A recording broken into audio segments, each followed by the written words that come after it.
परभणी, नांदेड, यवतमाळ, वाशिम, बुलढाणा जिल्ह्याच्या काही भागात आजही गारपिटीसह पावसाची हजेरी। पंतप्रधान उज्ज्वला योजनेमुळे महिला सक्षमीकरणाचं उद्दिष्ट साध्य होईल, राष्ट्रपती।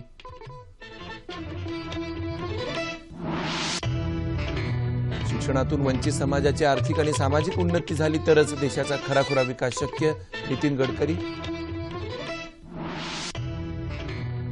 जम्मू काश्मीरच्या करणनगर भागात कालपासून सुरू झालेल्या चकमकीत 2 सशस्त्र दहशतवाद्यांना कंठस्नान, 1 जवान शहीद। संरक्षण दलांचं सामर्थ्य वाढवण्यासाठी संरक्षण खरेदी परिषदेची 15,935 कोटी रुपयांच्या शस्त्र खरेदीला मान्यता। आकाशवाणीमुळे समाजाची एकसंधता वाढेल, पंतप्रधानांकडून जागतिक रेडिओ दिनानिमित्त शुभेच्छा। रेडिओ हे सर्वसामान्यांचं जीवन उजळून टाकणारं सर्वस्पर्शी प्रभावी माध्यम, माहिती प्रसारण मंत्री। आणि भारत आणि दक्षिण आफ्रिकेदरम्यान 5व्या एकदिवसीय सामन्यात भारताचा आफ्रिकेसमोर विजयासाठी 275 धावांचं आव्हान। नमस्कार, 9:30च्या बातमीपत्रात मी विजय कदम आपलं स्वागत करतो। आता पाहूया बातम्या विस्तारानं। विदर्भ आणि मराठवाड्याच्या काही भागात आजही जोरदार गारपीट झाली। वाशिममधल्या अनसिंग भागात जोरदार गारपीट झाली तर यवतमाळ जिल्ह्यातल्या महागाव तालुक्यात अनेक ठिकाणी मोठ्या प्रमाणात वादळी वाऱ्यासह गारपीट चालू असून वादळामुळे अनेक भागात वीज पुरवठा खंडित झालाय। आवळा आणि बोराच्या आकाराच्या गारांमुळे शेतीचं प्रचंड नुकसान झालं आहे। परभणी जिल्ह्यातल्या गंगाखेड तर नांदेड जिल्ह्यातल्या किवळा, बोरगाव, माळी परिसरात आज गारांचा पाऊस झाला। बुलढाणा जिल्ह्यातल्या मेहकर तालुक्यात, रायपूर तसंच चिखली तालुक्यात काही ठिकाणी आज संध्याकाळी गारपीट होऊन पिकांचं नुकसान झालंय। या गारपिटीमुळे गहू, हरभरा, फळबागा यांचं नुकसान होण्याची शक्यता आहे। भंडारा जिल्ह्यात तुमसर तालुक्यात मेघगर्जना आणि वादळी वाऱ्यासह गारांचा पाऊस पडला। अमरावती जिल्ह्यात वातावरण ढगाळ आहे। गारपिटीमुळे नुकसान झालेल्या शेतकऱ्यांना हेक्टरी 50 ते 60 हजार रुपयांची तातडीची मदत करावी अशी मागणी विधान परिषदेचे उपसभापती आणि काँग्रेस नेते माणिकराव ठाकरे यांनी आज बुलढाणा इथं केली। बुलढाणा जिल्ह्याच्या चिखली तालुक्यातल्या चांदही शिवारातल्या नुकसानीची पाहणी केल्यानंतर ते बुलढाण्यात पत्रकारांशी बोलत होते। मंत्र्यांनी नुकसानीची पाहणी करण्याकरता शेतकऱ्यांच्या बांधावर जाणं गरजेचं होतं असं ते म्हणाले। बुलढाणा जिल्ह्यात अवकाशी पाऊस आणि गारपिटीमुळे 32,700 हेक्टर क्षेत्र प्रभावित झाले। अधिकारी कर्मचाऱ्यांनी वेळीच पंचनामे करून शेतकऱ्यांना मदत करावी असं आवाहन ठाकरे यांनी केलं। आमदार राहुल बोंद्रे यावेळी उपस्थित होते। दरम्यान काँग्रेस प्रदेशाध्यक्ष अशोक चव्हाण यांनी परभणी जिल्ह्यातल्या गारपीटग्रस्त भागाची पाहणी केली। चुडावा इथं काल शेड अंगावर पडून मृत्युमुखी पडलेल्या भागीरथीबाई कांबळे यांच्या कुटुंबाला चव्हाण यांनी भेट दिली। यावेळी त्यांनी सरकारच्या कारभारावर प्रश्नचिन्ह उपस्थित केलं। राज्यातला शेतकरी गारपिटीनं त्रस्त झालेला असताना सरकार केवळ कागदोपत्री घोषणा करतंय अशी टीका त्यांनी केली।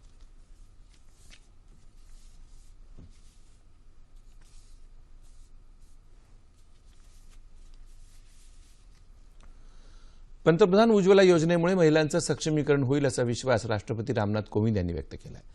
राष्ट्रपती भवनातल्या दरबार हॉलमध्ये पंतप्रधान एलपीजी पंचायत या कार्यक्रमात राष्ट्रपती बोलत होते। पंतप्रधान उज्ज्वला योजनेमुळे करोडो कुटुंबांच्या चेहऱ्यावर हास्य फुलले असं ते म्हणाले। देशाच्या ग्रामीण भागातल्या महिलांना स्वयंपाकाचा गॅस उपलब्ध करून देऊन स्वच्छ इंधन वापरण्याकरता उद्युक्त करणं हे पंतप्रधान उज्ज्वला योजनेचं उद्दिष्ट आहे असं पेट्रोलियम मंत्री धर्मेंद्र प्रधान यांनी या प्रसंगी सांगितलं। या योजनेनं आता एका चळवळीचं रूप धारण केलंय। लाकडासारख्या पारंपरिक इंधनाचा वापर केल्यानं कित्येक महिला प्रदूषणाच्या बळी ठरल्या आहेत। उज्ज्वला योजनेमुळे लाभार्थी महिलांचं आरोग्य सुकर होईल असा विश्वास प्रधान यांनी व्यक्त केला। देशाच्या कानाकोपऱ्यातून आलेल्या महिलांनी यावेळी आपले अनुभव इथं कथन केले। भटक्या विमुक्तांना चांगल्या सुविधांसह शिक्षण, स्वावलंबन, रोजगार देण्याचं काम यमगरवाडी प्रकल्पातून होत आहे असं केंद्रीय भूपृष्ठ वाहतूक मंत्री नितीन गडकरी यांनी सांगितलं। उस्मानाबाद जिल्ह्यातल्या यमगरवाडी इथल्या भटके विमुक्त विकास प्रतिष्ठान प्रकल्पाच्या रौप्य महोत्सव सांगता समारंभात ते बोलत होते। राष्ट्रीय स्वयंसेवक संघाच्या विचारानं चालणाऱ्या प्रकल्पातून सामाजिक परिवर्तन घडतंय असं गडकरी म्हणाले। भटक्या विमुक्त समाजानं परकीयांचं आक्रमण सहन करत पारंपरिक कलाही जतन केल्या, आपली संस्कृती जिवंत ठेवली असं मुख्यमंत्री या प्रसंगी म्हणाले। भटक्या विमुक्तांसह सर्व समाजांना देशाच्या एकत्वाच्या मार्गावर चालण्याचा संकल्प करावा असं आवाहन राष्ट्रीय स्वयंसेवक संघाचे सरकार्यवाह भैयाजी जोशी यांनी या प्रसंगी केलं। मगर सांगवी इथल्या भटके विमुक्त कौशल्य विकास केंद्राचं उद्घाटनही मान्यवरांच्या उपस्थितीत झालं। मुख्यमंत्र्यांच्या हस्ते काही लाभार्थ्यांना रहिवास तसंच जातीचं प्रमाणपत्र या कार्यक्रमात प्रदान करण्यात आलं।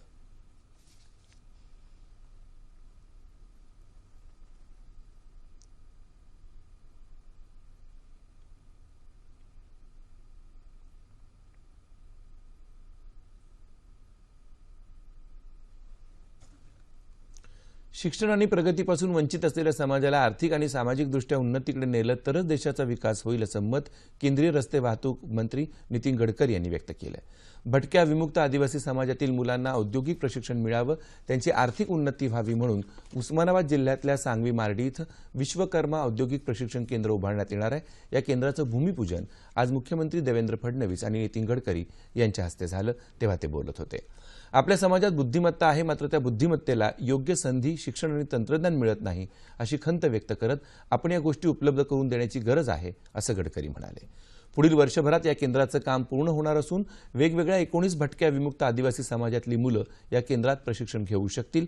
या केंद्राच्या विकासासाठी जवाहरलाल नेहरू पोर्ट ट्रस्टकडून 5 कोटींचा निधी देण्यात येईल असं आश्वासन गडकरी यांनी दिलं. कौशल्य सर्वांमध्ये असतं, त्याला जर आधुनिकतेचं बळ दिलं तर जागतिक स्तरावर आपलं उत्पादन पोहोचू शकतं असं मुख्यमंत्री देवेंद्र फडणवीस याप्रसंगी म्हणाले. यावेळी केंद्राच्या विकासासाठी 2 कोटी रुपयांचा निधी देण्याचं आश्वासन फडणवीस यांनी दिलं. या कार्यक्रमाला सहकार मंत्री सुभाष देशमुख, कौशल्य विकास कामगार मंत्री संभाजी पाटील निलंगेकर, राष्ट्रीय स्वयंसेवक संघाचे सरकार्यवाह भैयाजी जोशी यांच्यासह आमदार आणि हिंदुत्व अभियानाचे कार्यकर्ते बहुसंख्येनं उपस्थित होते.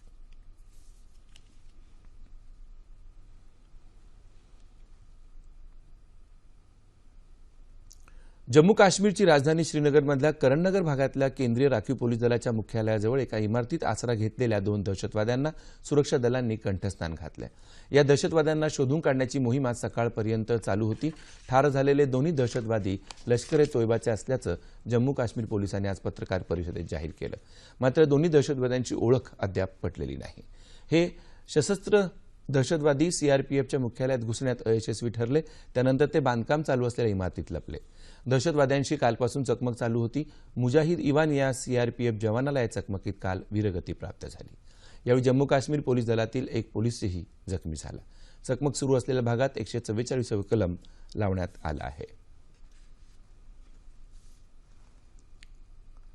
संरक्षण खरेदी परिषदेनं 15,935 कोटी रुपयांच्या शस्त्र खरेदीला मान्यता दिली आहे. संरक्षण मंत्री निर्मला सीतारामन यांच्या अध्यक्षतेखाली आज नवी दिल्लीत झालेल्या बैठकीत ही मान्यता देण्यात आली. तिन्ही दलांसाठी 1,819 कोटी रुपये प्रस्तावित खर्चाच्या लाईट मशीनगन खरेदी करण्याच्या प्रस्तावाला मान्यता देण्यात आली आहे. या खरेदीमुळे सीमेवर तैनात सशस्त्र दलांची गरज पूर्ण होईल असं संरक्षण दलाच्या सूत्रांनी म्हटलंय. याखेरीज तिन्ही दलांसाठी 7,40,000 असॉल्ट रायफलच्या खरेदीलाही मान्यता देण्यात आली. या रायफल्स भारतात आयुध निर्माण कारखाने आणि खासगी उद्योगांद्वारे निर्माण करण्यात येतील आणि त्यासाठी 12,280 कोटी रुपये खर्च अपेक्षित आहे. भारतीय लष्कर आणि हवाई दलासाठी 982 कोटी रुपये खर्चाच्या 5,719 स्नायपर रायफल्स खरेदीलाही मान्यता देण्यात आली.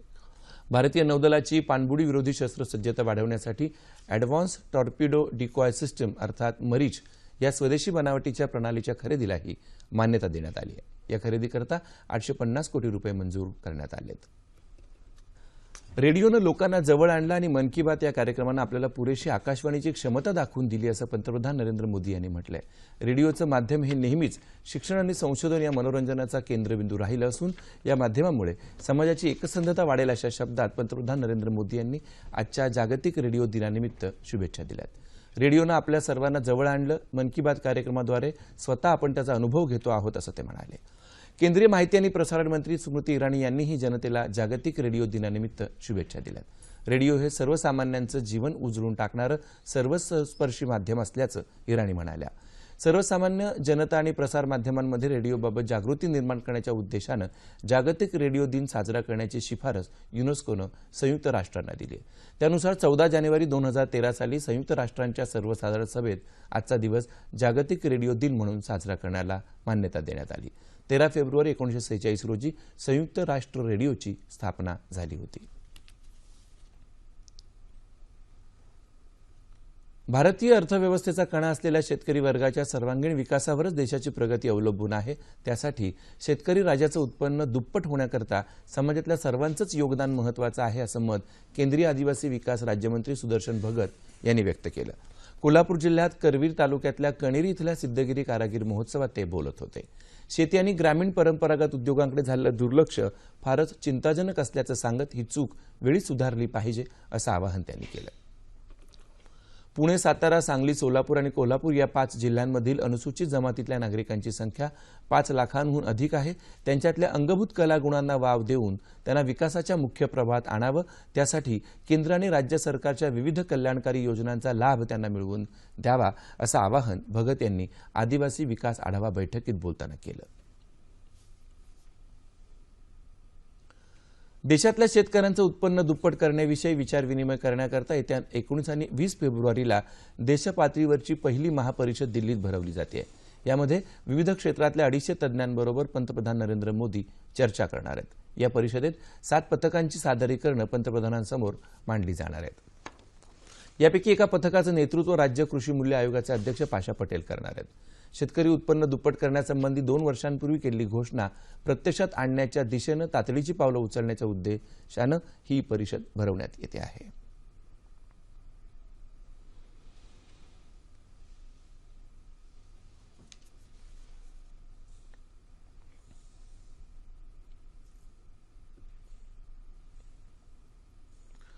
राज्य सरकार मराठा आरक्षणासंदर्भात घोळ घालत आहे असा आरोप विधानसभेतले विरोधी पक्षनेते राधाकृष्ण विखे पाटील यांनी आज केला. ते पुण्यात एका खासगी कार्यक्रमानंतर वार्ताहरांशी बोलत होते. राज्य मागासवर्गीय आयोगाचं काम या सरकारनं रामभाऊ म्हाळगी, प्रबोधिनी, शारदा कन्सल्टिंग या संस्थांना दिले. ते त्यांच्याकडून काढून घेऊन विद्यापीठातल्या अध्यासन केंद्रांना द्यावं अशी मागणी त्यांनी केली.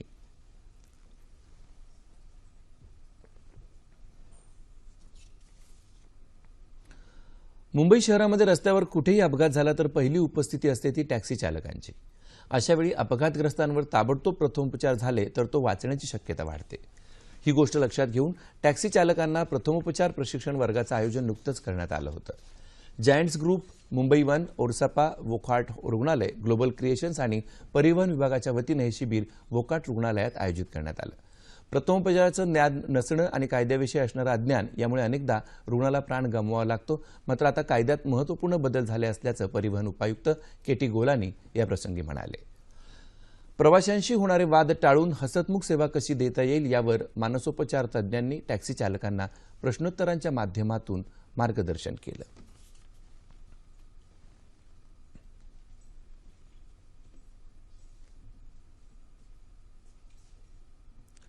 महाशिवरात्रीचा सण आज देशभर उत्साहात साजरा केला जातोय. आजच्या दिवशी शैवपंथीय उपवासाचं व्रत करतात. शंकराची आराधना आणि प्रार्थना करून दुसऱ्या दिवशी व्रताची सांगता केली जाते. महाशिवरात्रीला जागरणाचं खूप महत्त्व आहे. या दिवशी शंकर आणि पार्वतीचा विवाह झाला होता अशी आख्यायिका आहे. महिला रात्री जागरण करून भोलेनाथांची मिरवणूक काढतात अशी प्रथा आहे. महाशिवरात्रीनिमित्त आज राज्यात ठिकठिकाणी विविध कार्यक्रमांचं आयोजन करण्यात आलंय. वाशिम जिल्ह्यातल्या जंगलेश्वर मंदिरात सकाळी जल आणि दुधाचा अभिषेक करून भाविकांनी शिवलिंगाचं दर्शन घेतलं.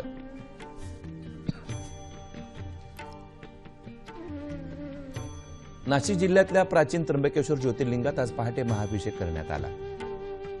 नेपाळ इथल्या पशुपतीनाथ मंदिराची प्रतिकृती असलेल्या औरंगाबाद जिल्ह्यातल्या पारदेश्वर मंदिरात 111 किलो पारा आणि गंधकापासून शिवलिंग बनवलं आहे. लातूरचं ग्रामदैवत सिद्धेश्वर आणि रत्नेश्वर देवस्थानच्या महाशिवरात्री यात्रा महोत्सवाला काल मध्यरात्रीपासून सुरुवात झाली. देशभरातून शिवभक्तांनी मंदिरात दर्शनासाठी गर्दी केली आहे.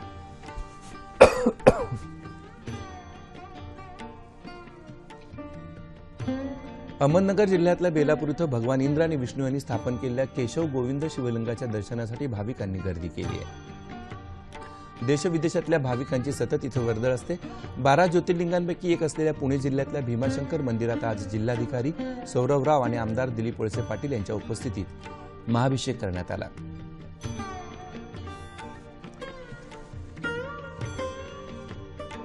पंतप्रधान नरेंद्र मोदी यांनी देशवासियांना महाशिवरात्रीच्या शुभेच्छा दिल्या. मुंबईतल्या बाबुलनाथ मंदिरात भाविकांनी सकाळपासून दर्शनासाठी गर्दी केली आहे. 12 ज्योतिर्लिंगात 5वं स्थान असलेल्या परळी वैजनाथ इथं देशभरातल्या भाविकांनी गर्दी केली आहे.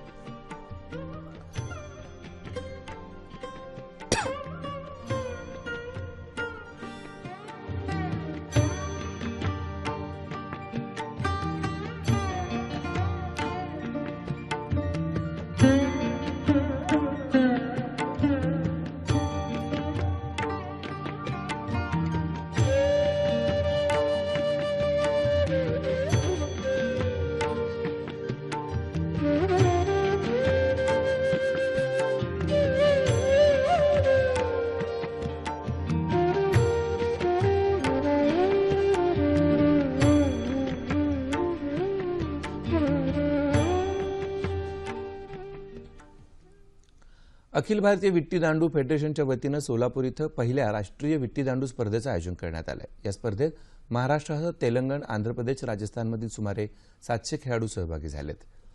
महापौर शोभा बनशेट्टी यांच्या हस्ते या स्पर्धेचं उद्घाटन चाललं। ही स्पर्धा 3 दिवस चालणार आहे। विविध वय आणि वजनी गटात आणि वैयक्तिक तसंच सांघिक प्रकारात स्पर्धा होते आहे।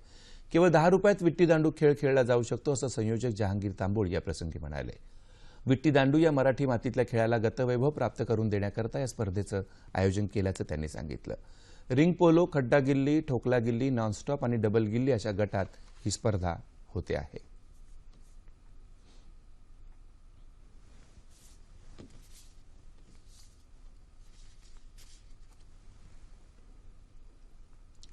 क्रिकेट पोर्ट एलिझाबेथ इथं चालू असलेल्या भारत दक्षिण आफ्रिकेदरम्यानच्या 5व्या एकदिवसीय क्रिकेट सामन्यात भारतानं आफ्रिकेसमोर विजयासाठी 275 धावांचं आव्हान ठेवलंय। या आव्हानाचा पाठलाग करताना दक्षिण आफ्रिकेनं 50 धावांची नाबाद सलामी दिली। सलामीवीर मक्रम 32 धावांवर बाद झाला। ड्युमनी केवळ 1 धाव करून तंबूत परतला। एबी डिव्हिलियर्स झटपट बाद झाला, त्याने केवळ 6 धावा केल्या। 275 धावांच्या आव्हानाचा पाठलाग करताना दक्षिण आफ्रिकेच्या 16 षटकात 3 गडी बाद 82 धावा झाल्या होत्या। प्रथम फलंदाजी करताना 115 धावांची खेळी करणारा रोहित शर्मा वगळता इतर फलंदाज फारशी चमक दाखवू शकले नाहीत। शिखर धवन 34, विराट कोहली 36 तर श्रेयस अय्यरनं 30 धावा केल्या। 50 षटकात भारतीय संघाच्या 7 बाद 274 धावा झाल्या। आफ्रिकेतर्फे निगडीनं सर्वाधिक 4 गडी बाद केले। रबाडानं 1 गडी तंबूत परतला। 6 सामन्यांच्या मालिकेत भारतानं 3-1 अशी आघाडी घेतली असून आजचा सामना जिंकून मालिका खिशात टाकण्याचा भारताचा प्रयत्न असेल। या सामन्याचं थेट प्रक्षेपण आपण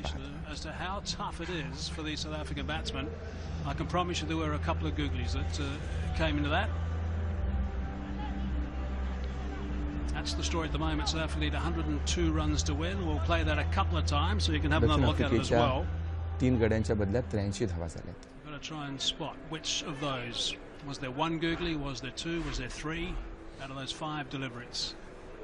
Now it's the leg spinner from the duck pond end. By the way, you can use social media. You can tweet us with your answer as we go along with the spot the googly. It'll be on social media as well. Use the hashtag. You can tag me in also and use the hashtag #SSCricket.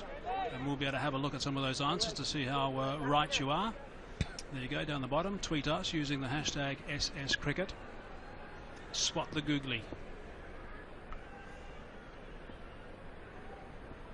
Chahal. Nice bowling, आणि आता हवामान वृत्त।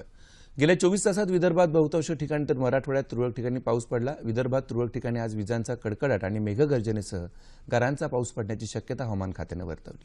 येत्या 24 तासात विदर्भात विजांच्या कडकडाटासह जोरदार वादळी वारे होण्याची शक्यता हवामान खात्यानं वर्तवली आहे। याच काळात विदर्भाशी जवळपास असलेल्या काही जिल्ह्यात विजेचा कडकडाट आणि पाऊस पडण्याची शक्यता आहे।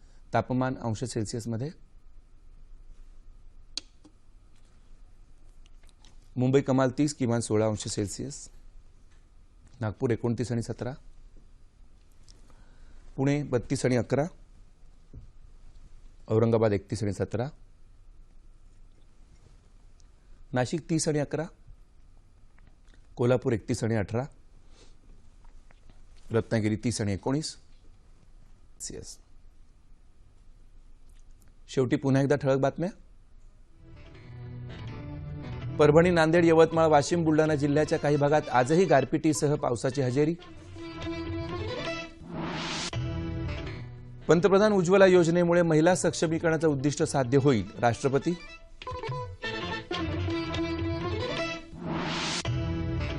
शिक्षणातून वंचित समाजाची आर्थिक आणि सामाजिक उन्नती झाली तरच देशाचा खराखुरा विकास शक्य, नितीन गडकरी। जम्मू काश्मीरच्या करणनगर भागात कालपासून सुरू असलेल्या चकमकीत 2 सशस्त्र दहशतवाद्यांना कंठस्नान, 1 जवान शहीद।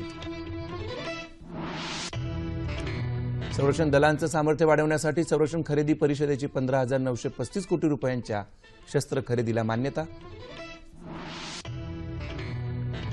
आकाशवाणीमुळे समाजाची एकसंधता वाढेल, पंतप्रधानांकडून जागतिक रेडिओ दिनानिमित्त शुभेच्छा।